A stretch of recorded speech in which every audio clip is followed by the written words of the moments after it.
qué sacados? Porque se terminó el relato. Hay toda una historia que instaló Cambiemos, que es el timbreo, el puerta a puerta, el boca en boca, y eso, Lautaro, se termina. Antonio, muy buenas noches. Bienvenido. Hoy, mi amigo personal, Eduardo Amadeo, el diputado... ¿Tu amigo personal? Sí, ya estamos pegando onda con algunos diputados, ¿sí? Con Mario Neri también. Habló en Futurock, en el programa Crónica Anunciada de nuestro compañero Juan Amorín, y estuvo hablando de esto que vos decís, del timbreo. No dijo que se les había terminado el relato, pero comentó que antes eran muy bien recibidos, que los recibían con aplausos, y ahora que lo cuente él. Dale. Ayer tuve una reunión muy interesante con jóvenes en Pilar y yo les decía, cuando yo timbreaba, al principio del timbreo, cuando nosotros ganamos, la mayoría de la gente nos recibía muy bien, nos aplaudía, abrazos, etcétera. Eso fue cambiando paso a paso y ahora hay más gente enojada por las razones que usted decía recién, o que no te quiere abrir o que no quiere hablar, etcétera. También hay un núcleo de gente que sigue creyendo en nosotros. Y después hay un núcleo en el medio, que son los desilusionados. Y esas personas dicen, ¿qué me hicieron? Yo voté por ustedes, fíjense, me aumentaron las tarifas, etcétera. Pero no quiero que vuelvan los otros. Él siempre termina con eso, no con los otros, Boca River, todo el tiempo. Antonio, así es. Viste que los spots ahora son de esto es real, no es relato... Sí. Los argentinos todos juntos somos imparables. Antes eran pobreza cero, los trabajadores no van a pagar impuestos a las ganancias, los jubilados van a estar mejor. Fútbol para todos, te olvidaste. Fútbol para todos, pero sin política va a seguir, entre otros tantos. Estuvimos hablando de eso en la convención, en la cumbre de Juntos por el Cambio la semana pasada con diputados y funcionarios de Cambiemos. Si querés, lo vemos. Vamos, dale. Lanzamiento oficial de Juntos por el Cambio en Parque Norte con presencia de Mauricio Macri y Miguel Ángel Pichetto. Vinimos hasta aquí para hablar con los funcionarios y candidatos del oficialismo sobre las promesas incumplidas durante la campaña del 2015. Bueno, ahí llega el ministro de Hacienda, Nicolás Dujovne, por una entrada preferencial. Nicolás, ¿todo bien? Eso va a ser lo más cerca que vamos a estar de hacerle una nota a Nicolás, así que espero que lo hayan disfrutado. Ministra, una preguntita. Ibarra, una preguntita.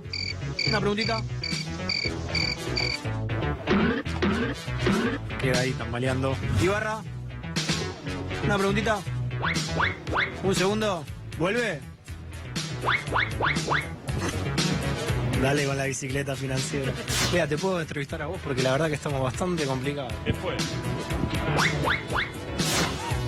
Nadie frena, Germán. ¿Cómo evalúa esta gestión de gobierno del 1 al 10? Del 1 al 10, con un 7. ¿Cuáles son los 3 puntitos que faltan? Y falta obviamente la batalla contra la pobreza, una lucha que es común de todos y que a todos les ha hecho goles, que es la lucha contra la inflación. Nombró 2 spots de campaña de la campaña del 2015, pobreza cero, ahora la pobreza está en 32% y la inflación del año pasado terminó en 47,6%. Me hace acordar alguna cosa que le digo, aprovecho de decirlo a través del canal de ustedes, que es muy importante y llega mucha gente. Lo que Macri quiso decir, y además ha dicho, y yo prometió, no quiso decir. Prometió, lo que usted quiera. Le propongo pobreza cero en la Argentina. Obviamente que con pobreza es difícil vivir hacia adelante, porque en realidad Macri no la pudo bajar. Pero muchos de los que miran el canal tuyo son las que la dejaron en el 30. Yo no soy dueño de ningún canal. No, digo, donde vos trabajás. Son las que la dejaron en el 30. Entonces... ¿Y usted la ciudad en el 32? No, por supuesto. ¿Y qué te parece? ¿Vos tenés que estar contento? Nadie está contento. No, mi gobierno, ningún trabajador pagará impuestos a las ganancias. ¿En cuál? ¿En el tuyo? No, estoy citando el spot de Mauricio Macri. En mi gobierno, los trabajadores no van a pagar impuesto a las ganancias. Ese es mi compromiso. Sí, no, y al principio realmente hicimos una fuerte contribución con el impuesto a la ganancia de los salarios. Pero te están pagando ahora impuesto a ganancia. Hay cosas que se han hecho, hay otras que han quedado en el tintero, hay situaciones que no se evaluaron con la debida profundidad. ¿Qué se ha hecho? Intentar poner de pie un país que estaba de rodillas. Solo el intento. Creo, porque hay cosas que no se podía. ¿Por qué cree que se prometió pobreza cero? Ahora se habla de horizonte. No sé, en el spot no decía horizonte pobreza no cero. No sé, yo no soy. Me he visto que tengo un tamaño de Durán Barra. Yo le tiro promesa, usted me dice, en mi gobierno ningún trabajador pagará impuesto a las ganancias. Bueno, ojalá seas presidente. Pero lo prometió Mauricio Macri. No, pero yo no voy a entrar en este juego de preguntas. Martín, ¿qué tal? Una preguntita. Hola, ¿cómo va? En la convención radical usted decía que no estaba dentro de Cambiemos, ahora está más adentro que nunca, ¿no? Yo ni siquiera estoy en Cambiemos. Yo soy radical, pero ni siquiera estoy en Cambiemos. Yo dije lo mismo en la convención radical que digo ahora, que si se ampliaba, yo iba a estar donde se me requiriera. Si no se ampliaba, no iba a estar. Martín, ¿cree que este gobierno ha hecho varias promesas en campaña que han sido incumplidas? Creo que el gobierno, como lo he dicho muchas veces, subestimó la gravedad de la situación y después a eso sumó aciertos y también yerros, y lo que hay que corregir es cómo sigue Argentina para adelante. Bueno, yo creo que fuimos, quizás pecamos de optimistas en cuanto a lo que creíamos iban a ser los cambios en la Argentina, llevaron más tiempo. Del 1 al 10, ¿cuánto le ponen? No, no hago esas cosas. Fernando, ¿va a ser más cuidadoso? ¿Cambiemos este año en la campaña? Te voy a decir que arrancaste pésimo. No te daba bolilla a nadie. Viste, ese gestito se reiteraba. Se reiteraba en todo el varias tiempo, oportunidades. después, Caravano, Ibarra, sí, tienen la imagen de el gesto de la bicicleta financiera. Duhovne nos saludó. Stanley no nos quiso hablar. Agradecemos Tenés también. buena relación con Duhovne, Nico, buena Nico, relación. sí, nos saludó. Después vio el cubo y medio que se mandó rápido. Me llamaba la atención lo que decía Luis Juez. Intentamos poner de pie un país que estaba de rodillas. Solo lo intentaron, pero no se llegó A mí me cabo. llamó la atención Mario Negri. Yo lo conocí cuando era radical, Sí. alfonsinista. Pensé que ibas a decir cuando era radical directamente. Alfonsinista. Y ahora es todo lo contrario. Aparte defienden un relato que es indefendible. Es indefendible, porque defender que quiso decir pobreza cero, que en realidad no lo pueden explicar. No lo pueden explicar, ahora hablan de que es un horizonte, pero la campaña del spot nos decía, les proponemos como horizonte pobreza cero. Era una propuesta de campaña de una de las tantas que ha sido incumplida. En mi presidencia ningún trabajador paga impuesto a las ganancias. Bueno, más trabajadores pagan impuesto a la ganancia, lo demostraba Juana Morín la semana pasada, todas las contradicciones que hay entre los spots y lo que realmente termina sucediendo con los hechos reales. Y una pregunta que te pueden contestar, que siempre le echan la culpa al gobierno anterior, es el aumento en la pobreza. Sí, van para atrás, pero en realidad el gobierno anterior lo dejó en 30, ahora está en 35. La pobreza no es algo para ponerse contentos, por supuesto. Gracias, doctor. Muy Muchas buen gracias a ustedes por la informe. invitación. Querido Pedro Briguer, Pedrito. Habíamos dicho que íbamos a hablar del Hezbolá, tanto que se está mencionando. Y mira, voy a decir lo mismo que hace 25 años que vengo repitiendo, incluso más, pero obviamente a raíz del atentado tanto a la Embajada de Israel como a la AMIA se vino hablando tanto del Hezbolá. No me voy a referir a los atentados mismos porque creo que Diana Malamud fue muy clara respecto de lo que ella piensa, lo conoce mucho mejor que yo. Pero mucha gente seguramente nos está escuchando y dice, mirando, bueno, ¿qué es el Hezbolá? Vamos a explicarlo sintéticamente. El Hezbolá nació entre el 82 y 83 por tres motivos muy claros en el Líbano. En primer lugar, porque un país que vive bajo ocupación, la ocupación israelí desde 1982, que se extendió 18 años. En segundo lugar, porque representaba a la mayoría musulmana chiita de la población libanesa, que históricamente estaba desprotegida. Y en tercer lugar, influencia de la revolución iraní 1979. Apareció como un grupo armado, efectivamente, en contra de una ocupación extranjera. Vale la pena recordar, Antonio, que en 1973 Naciones Unidas determinó en una resolución que la resistencia armada en contra de una ocupación es legítima. Por eso la inmensa mayoría de los libaneses y libanesas considera que el Hezbolá todo lo que hace es legítimo. Estuvo hace varios años acá Rafik Hariri, que era primer ministro del Líbano, antes de que lo asesinaron, y yo le pregunté, ¿cuál es la relación de ustedes con el Hezbolá? Y lo que hacen es legítimo, luchan en contra de una ocupación extranjera. Dicho esto, vale la pena recordar qué es el terrorismo, porque de tanto estamos hablando hoy y además porque se está organizando una conferencia desde el gobierno sobre el tema de terrorismo. Hay muchas definiciones, pero en líneas generales podríamos decir causar la muerte de civiles y tratar de intimidar a la población.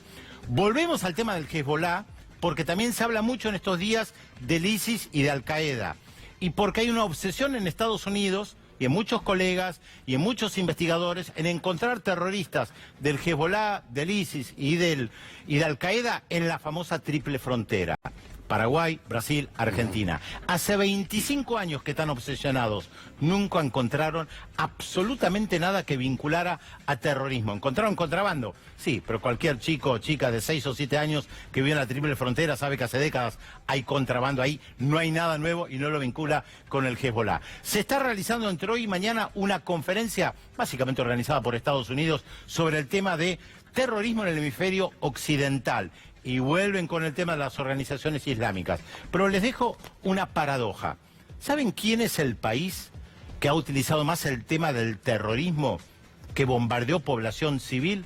Estados Unidos, Hiroshima y Nagasaki. Si tomamos la definición de lo que es el terrorismo, atacar a población civil y causar miedo, Hiroshima y Nagasaki fueron dos grandes hechos de terrorismo. ¿Por qué lo menciono? Porque Estados Unidos nunca pidió perdón. Gracias, Pedro. Por el viaje hacia la muerte, finalmente el oficialismo no pudo evitar que la comisión bicameral responsabilizara al presidente Macri como comandante en jefe de las Fuerzas Armadas y al ministro Aguad como ministro de Defensa, Juancito. Sí, totalmente. Viaje hacia la muerte. Lamentablemente el Estado ha participado de la tragedia, que ya a mi gusto no debería llamarse tragedia.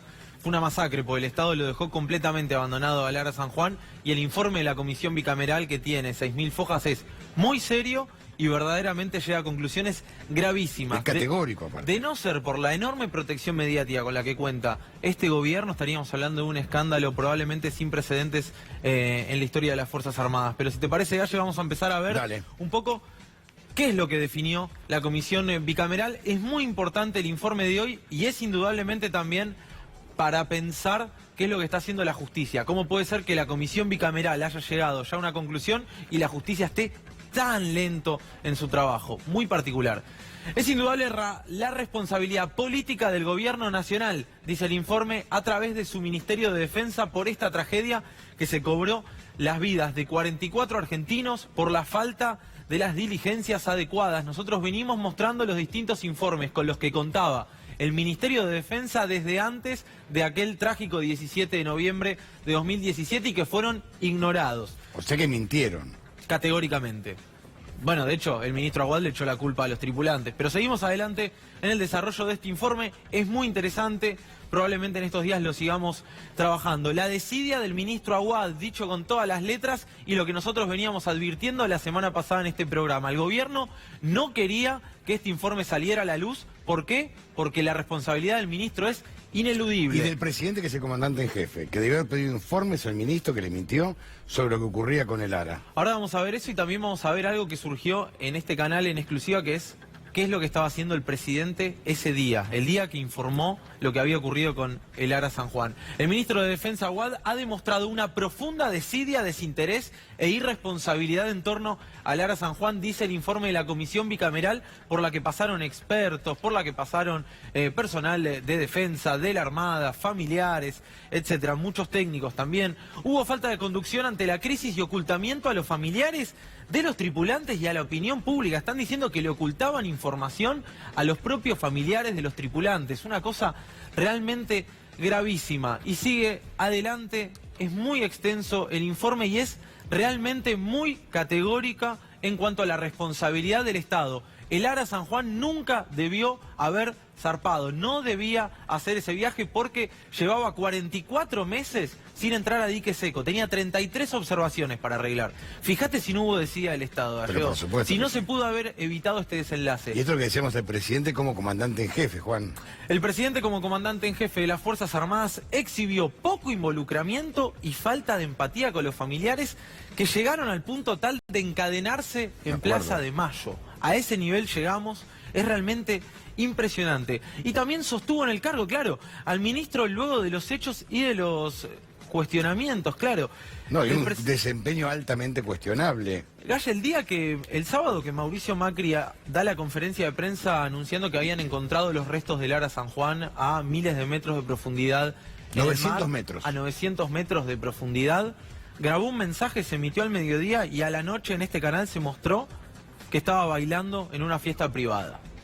que estaba bailando, sonriendo, y hasta algunos de los asistentes contaban off the record que se fueron de la fiesta de la vergüenza que sentían que el presidente haya anunciado un duelo nacional a la mañana y que a la noche estuviera muriéndose de risa en un festejo privado. Lo que pasa es que esto es muy coherente con lo que piensa el presidente. Él no cree en lo público. Él descree de la cosa pública. Él es el presidente de una empresa, no de un país. Sí. Un presidente que descree de las políticas públicas, por eso no las aplica. Él como presidente de una empresa, el Ara San Juan se hundió, murieron 44 personas, decretó el presidente. Y el grado de lejanía, ¿no? Con la familia. Por eso es la falta de empatía, falta de acercamiento, lejanía, desinterés absoluto. Y esto es muy importante, esto es clave, mirá. Así es, el incendio eléctrico en el tanque de batería fue lo que produjo el hundimiento del Ara San Juan y lo que desencadenó posteriormente otros incidentes que no pudieron ser controlados. Hoy escuchaba a Luis Tagliapietra, a quien le mando un saludo muy afectuoso, porque imagino que debe ser un día muy particular para él y para todos los familiares, contar que en realidad cuando se produce el incidente con la comunicación, si no me equivoco es el 15 de noviembre o 16 de noviembre, en una de las últimas comunicaciones donde reportan este incidente, lo que debió haber sucedido es que le dijeran a la gente que estaba dentro del submarino: salgan, se termina, nosotros los rescatamos, anulen toda operación hasta que nosotros podamos rescatarlos y hacer los controles debidos. Porque fíjate cómo sigue, esto derivó en una implosión cuando sobrepasó el límite de profundidad del casco resistente. Implotó. Claro, exactamente, y hubo horas de agonía. Es realmente muy impresionante. Yo vuelvo a insistir en que, bueno, y esto es muy importante, indudablemente, el ministro Aguada hace tan solo un mes y medio responsabilizó a los tripulantes y dijo que tenían falta de experiencia para manejar este tipo de situaciones. Bueno, el informe es sumamente categórico y yo invito a todos no solo a que acompañemos a los familiares, sino también a leerlo y a empezar a pedirle respuestas a la justicia, porque es realmente vergonzoso que la Comisión Bicameral... Y el juicio político al ministro de Defensa puede ser un irresponsable. Probablemente sea el próximo paso que solicitan los familiares. La idoneidad individual de los tripulantes fue permanentemente destacada por todos los testimonios recabados y probados en ejercicios internacionales. No eran inexpertos. No fue culpa de los tripulantes el hundimiento del Ara San Juan. Creo que eso nadie tiene dudas. El ministro parece que sí. ¿Nunca debió haber zarpado el Ara San Juan? Hubo varios requerimientos de reparaciones en diferentes etapas. Mostramos los informes de auditoría en este mismo programa con Gustavo Silvestre hace unas semanas. Los tripulantes advirtieron sobre las fallas antes del naufragio. Y un detalle: ¿debía ir a dique seco a someterse a los arreglos y a las observaciones y a que prestaran atención? Cada 18 meses. Ahí está, cada 18 meses. La Armada los extendía hasta 24, o sea, en vez de cada año y medio decía, bueno, cada 2 años vamos a hacerle las reparaciones. ¿Cuánto llevaba al momento del siniestro? Probado, 44 meses. Fíjate si no se pudo haber evitado la tragedia, con un Estado que dijera presente. Bueno, nosotros mostramos esta semana que, por ejemplo, se desviaron 20 millones de pesos de la Universidad de Defensa en la timba financiera, compraron el EVAX. Bueno, ahí está la desidia del Estado, es constante. Se pudo haber evitado claramente y hay responsables políticos y hay responsables judiciales de esto. Bueno, todos ellos deberían empezar a dar respuestas ante la sociedad y nosotros como sociedad deberíamos acompañar a los familiares. Escuchemos a los familiares. Dale.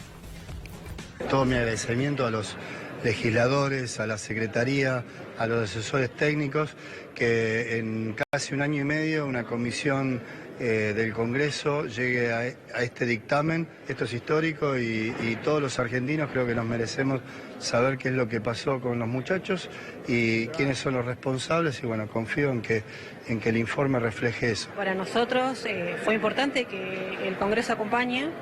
Como decía la senadora, nunca pasó en el país, entonces es algo sin precedentes y ellos también se topaban con algo de lo que no había una experiencia previa y luchando contra algo tan gigante que es el Ejecutivo. Somos simples ciudadanos que tenemos apoyo de algunos legisladores, no de todos, y tenemos una jueza que tampoco hace mucho por la causa, de hecho hasta con la comisión se negó a colaborar abiertamente, lo que te da una pauta de que va todo encaminado a que el Ara San Juan se olvide. Esto forma parte de cuando los grandes medios invisibilizan un hecho, ¿no? Si esto hubiera ocurrido con otro gobierno, esto hubiera sido un desastre. Totalmente. Es que además está muy clara la responsabilidad del Estado. Como fue la fábrica militar Río Tercero, fue un desastre. Acá hubiera pasado exactamente lo mismo, porque está tan invisibilizado. Hay tanta desidia y hemos abandonado como sociedad tanto a los familiares que debería a un sector de los medios de comunicación darles verdadera vergüenza. Totalmente, y muy destacable también lo que ha hecho este canal en este sentido, y Página 2, El Destape, Pedido, y otros medios que han acompañado verdaderamente a los familiares y que siguen el caso permanentemente para que no quede en el olvido y por sobre todas las cosas, para que no sea otra tragedia, otra masacre que termine en la impunidad de los funcionarios que vemos en esta placa. Voy a ser como el gato. Gracias, Juan. Gracias. Irina.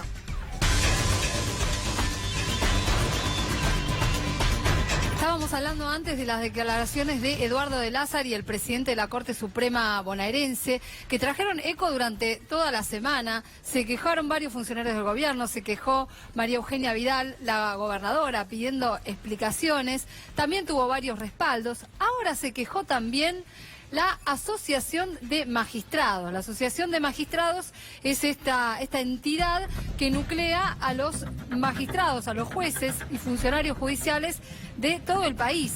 ¿Qué dice la Asociación de Magistrados?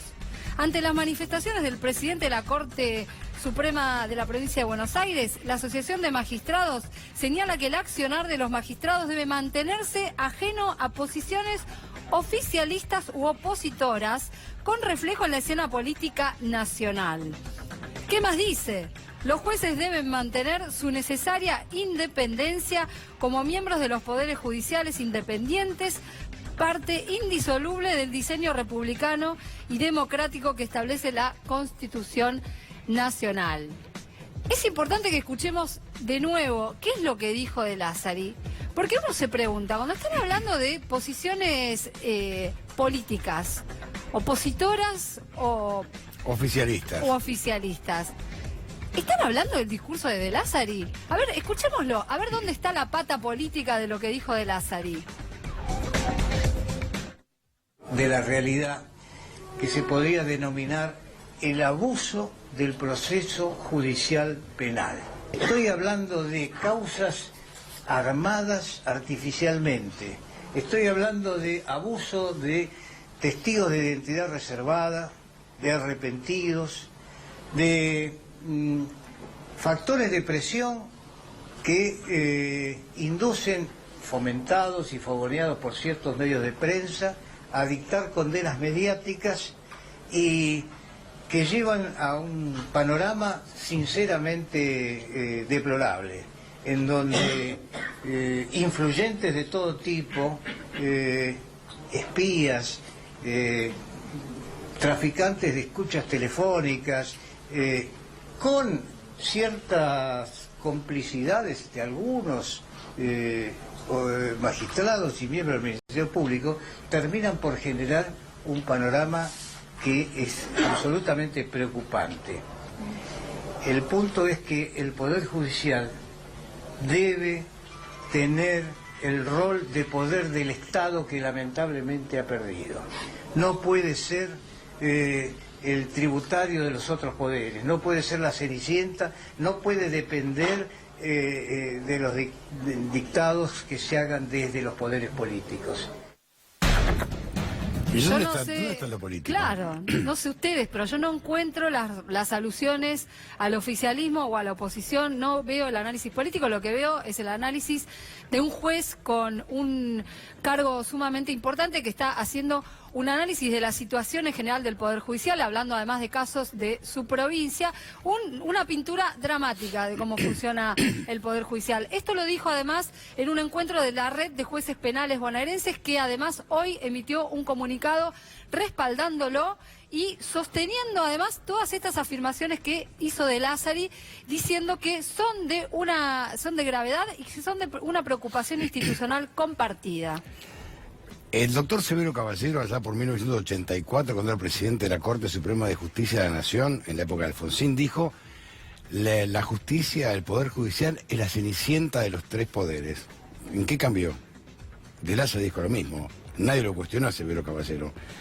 Ahora, cuando Macri salió a criticar duramente al juez Ramos Padilla, cuando salieron con los tapones de punta contra el juez Lijo porque llevaba la causa del Correo Argentino, ¿dónde estaba la Asociación de Magistrados? ¿Dónde estaban? ¿Dónde están cuando se sale a atacar a algún miembro del oficialismo vinculado a un hecho de corrupción? ¿Dónde están? Cuando Patricia Bullrich, Garabano despide un juez, ¿dónde están? ¿Dónde están? Están ahora. Ahora pues no, mirá lo que dijo de Lázari. ¿Que acaso es mentira la causa de Ramos Padilla? ¿Que acaso es mentira que arman carpetas? ¿Son mentiras los carpetazos? A ver, yo creo no equivocarme, Irina, cuando la propia Carró reconoce que a ella le llegó un anónimo de inteligencia con una escucha telefónica. Un anónimo. O sea, ¿dónde están cuando pasan estas cosas? ¿Dónde están cuando atacan a los más débiles? ¿Dónde están? ¿Dónde están? ¿Qué de malo, qué delito comete de Lázari? ¿Qué declaración política cuando habla de justicia ante magistrados? ¿Acaso no es peligroso armar carpetas para detener opositores? Fíjense que es un dato no menor. Cuando alguien llega a superar los 10 puntos, ya empiezan a preocuparse y a armarle una causa y entran a trabajar los de siempre para ver qué tipo de carpeta le armamos y se la tiramos. Es muy común escuchar en el periodismo, ¿no? Che, hay que tener cuidado porque te arman una carpeta. O le van a armar una carpeta. ¿Acaso es mentira que apretaron al juez Carzoglio para que meta preso a los Moyano? ¿Es mentira? Y ahí no salió la asociación de magistrados, así como puede ser que el AFI vaya a apretar a un juez. No sé, la verdad que me parece que esta doble vara le hace mucho, pero mucho daño a la República. Está con nosotros el senador José Nato Ojeda, senador nacional. Senador, hoy en un informe que ha sido histórico, ¿no? Donde me parece que es fundamental la delimitación de responsabilidades, ¿no?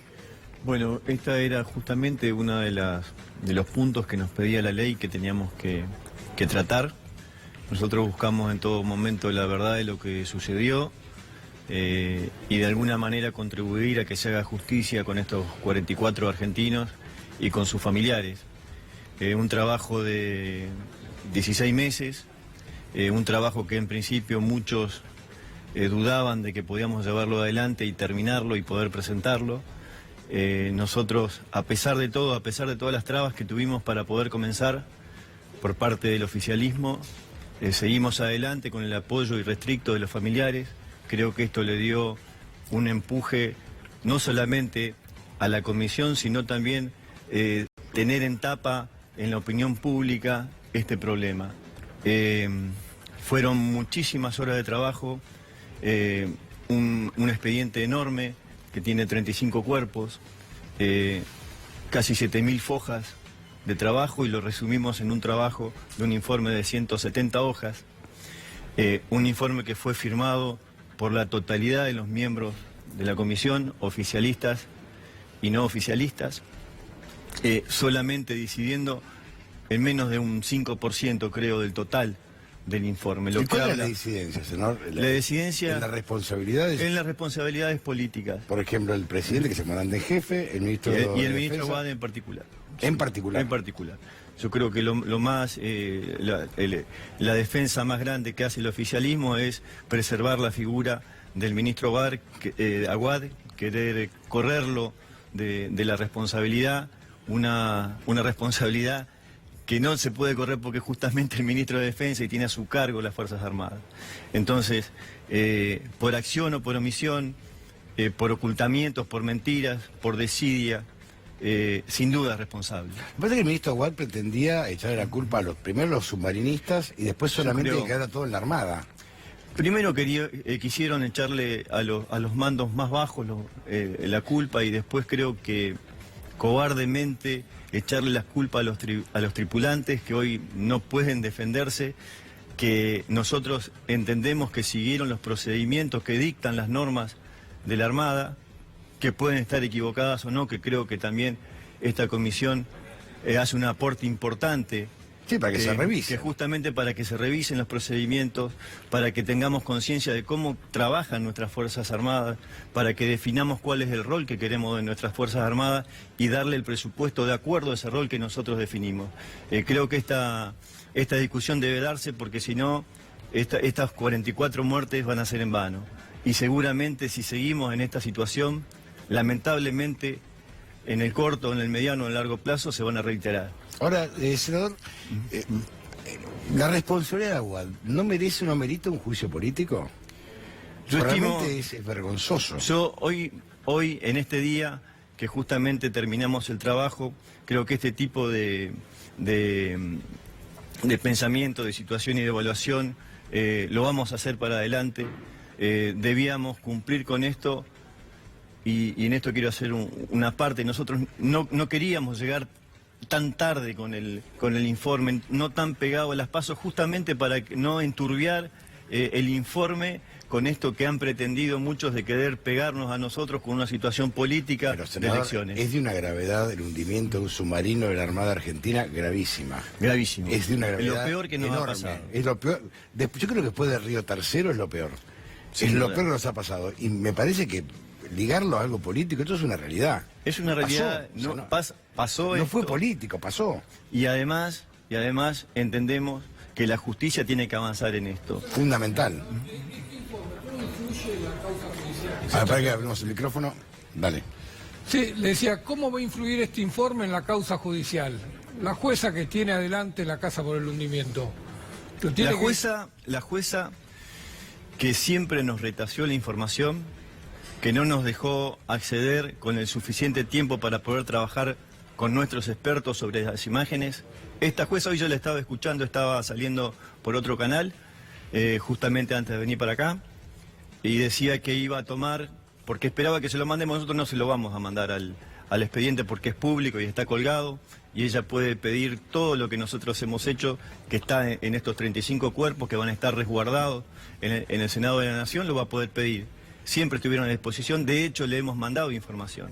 Y creo que seguramente lo va a usar porque nosotros tomamos muchísimos testimonios, tomamos testimonios que ella no tomó, o no lo ha hecho todavía.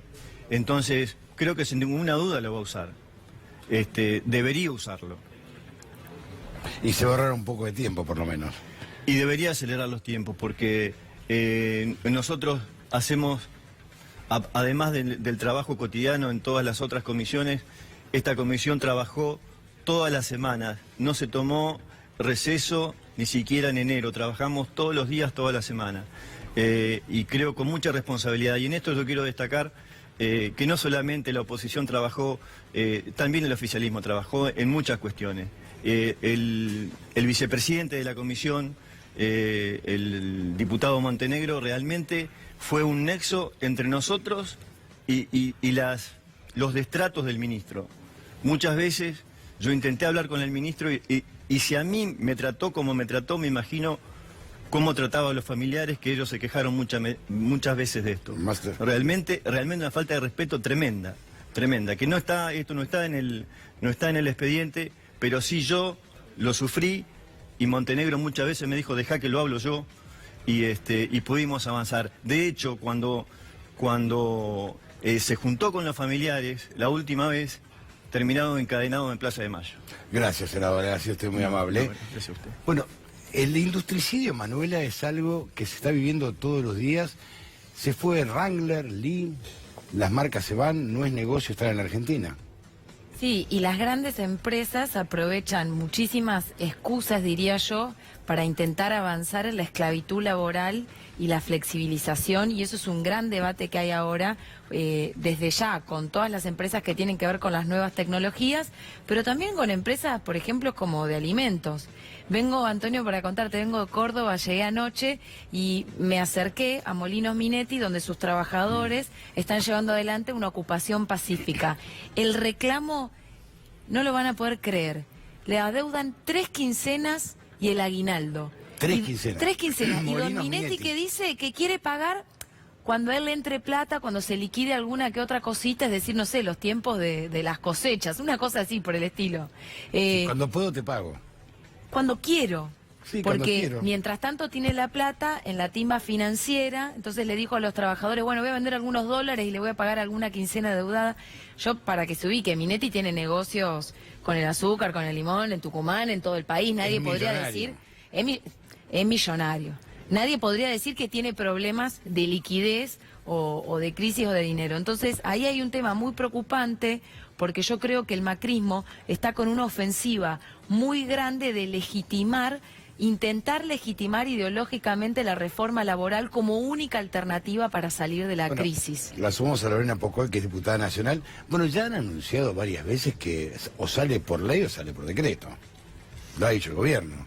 Sí, bueno, la situación es muy grave, ¿no? Como decía Manuela, digo, La verdad que estamos en un momento donde el gobierno claramente ha decidido apostar para que sea más rentable la especulación financiera que la inversión en un modelo productivo. Hoy llevan cerradas el dato más de 15.000 pymes, de las cuales es destacable que la mitad de esas pymes cerraron en los últimos 6 meses. Es decir, el proceso de aceleración de cómo van cerrando las pymes y cómo van quedando familias y familias fuera del mercado laboral y desempleadas es realmente tremendo, ¿no? Con todo lo que esto implica. Y sí, por supuesto que las pymes también son víctimas. Estamos hablando de que muchas tienen 2, 3 empleados, digo hasta 100. También son víctimas de este modelo, pero que por supuesto todos los empresarios tienen que entender que esto no se resuelve, con los trabajadores teniendo que pagar el costo de las malas políticas y de la entrega que han hecho los gobernantes. Si los trabajadores no tienen dinero en el bolsillo y condiciones dignas de trabajo, no van a consumir. Si no tienen poder adquisitivo, no van a consumir. Si no consumen, el mercado interno sigue debilitándose y esas propias pymes y propios empresarios van a vender menos y van a seguir despidiendo gente. Ese es el modelo regresivo en el que hoy estamos. ¿Me das un segundo de una pausa? No. Y Fernando, después le contamos a las dos el informe que hiciste vos recién. Contás cuánto incide el costo laboral. Dale, después de la pausa.